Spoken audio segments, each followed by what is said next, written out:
Hola, Austin. How are you? I'm alive and well. How are you doing? I'm doing great. I mean, I'm like zoom out. I mean, it's one meeting after the next and conversation, Same. break lunchtime. Yeah, I know. I think the entire world is the same way. But anyway, I've been sending your article that you wrote in The Guardian to so many friends and colleagues and stakeholders of the school. So I find it fascinating how in the era of COVID-19, the world seeks ways to express themselves, to find their voice, to move things, to be activists. So can you tell me more about what compelled you and your colleagues to produce that piece?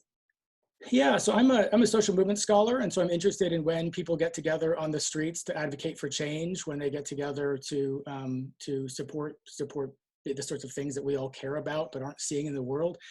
And so one of the questions I had is what happens during a pandemic? And so I set aside some of my work that's looking at 100 years in the past or 100 years in the future or whatever it is that academics look at, and asked what's happening right now. And I found this group. I asked this question on Twitter, like, does COVID affect and does a pandemic affect collective action? And it turns out that the Crowd Counting Consortium has been answering this question for a number of years, ever since 2016, trying to answer the question, how many people are at the Women's March? How many people are organizing for change here in the United States? And so we pivoted the methodology a little bit in order to ask that same question about this moment that we're in. And the findings from that are what ended up in that piece in The Guardian that you saw. And so what we discovered is that there are people, I think everybody's seen the on Twitter or someplace, Italians singing out on their balconies. And there are all of these different ways that people are finding to not only buoy one another's spirits, but actually to also advocate for the kinds of change that we feel is necessary in the world all the time. Some forms of collective action that are needed right now because of the moment we're in. So we see nurses getting together and actually staging walkouts 2 meters or 6 feet apart outside in order to stand in the sort of solidarity that we recognize from protests and marches and this sort of thing, but in a really different moment that we're in. Why? In that particular moment that I just described, it was because of issues related to the pandemic. And in other moments, it's actually collective action that's just because people were trying to unionize or advocate for their rights. And if it weren't for the pandemic, they would have been out, let's say, on the streets or in a governor's office or something. And now we're doing what we're doing now. We're on digital platforms and we're finding new ways of mobilizing. So anyway, we try to capture all of that in this report.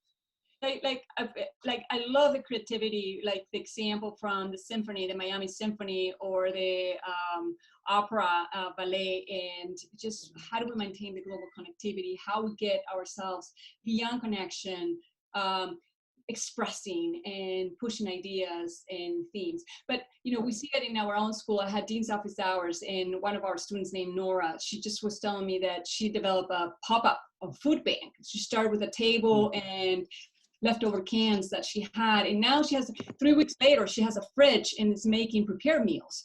And this is part of what you guys are talking about. So what can I tell my friends? I mean, what has surprised you here in terms of these new tools, or even old tools like cacerolazos are not new, but they're being employed to support the health workers. So what has surprised you?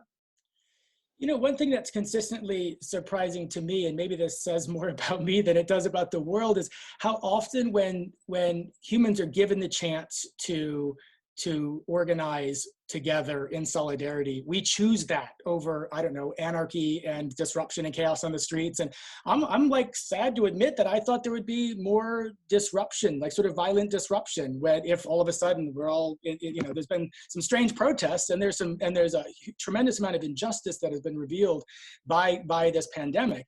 But what we're not seeing is widespread looting or certain kinds of crime going up. And so that was one thing that was so surprising to me, which was to see how much of we didn't say who's being nice to each other. We asked, where are people getting together in order to make their voices heard? So this wasn't all just, we weren't just searching for kumbaya and we found kumbaya.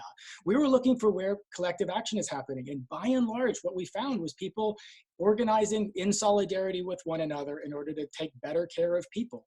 And I think that's, or to protect institutions. And I think that's tremendously heartening. I mean, this is what you want to know. If there's a once in a lifetime pandemic, people rally and do the right thing. Regardless of what governments do or institutions or banks or businesses, people get together to protect one another. And I think that's like incredibly heartening. The world heartening. needs to know this. So I think that's sort of my last question, because I know we all have like more meetings coming. And I don't know about you, but I'm exhausted. So I want to ask you, that's very heartening. What's next in your agenda? I mean, that was a great article. So what's next? Because I think people are going to ask, what else are you finding out? So we're trying to do two things. We're going to see if we can really go global in a number of different languages with this exact same study, and see if the things that we found honestly in English and predominantly in the West hold for other parts of the world. So we're in the process of developing those tools right now. Cool. And then another thing that we're doing is asking, how do organizations change the way they talk about what they do in this moment? And that's a little geekier and it's a little bit more technical, but in both cases, the question is simple. It's like, how do individuals and how do institutions respond in times like this? And I mean, what I hope I find is more of the same, which is people getting together and organizing. Even if we've got to meet on strange platforms like we're doing now and shoot this out to people all over the world. I mean, I think this is a testimony to human resilience and the sort of thing. I don't know, this is the sort of stuff we do here at the Kroc School, but I think you can see it in action around the world. I'm with you. So I think it's great. But anyway, thanks for talking to me. I'm like running to my next thing. Me too. Yeah, Take care. Ciao, ciao. Great weekend.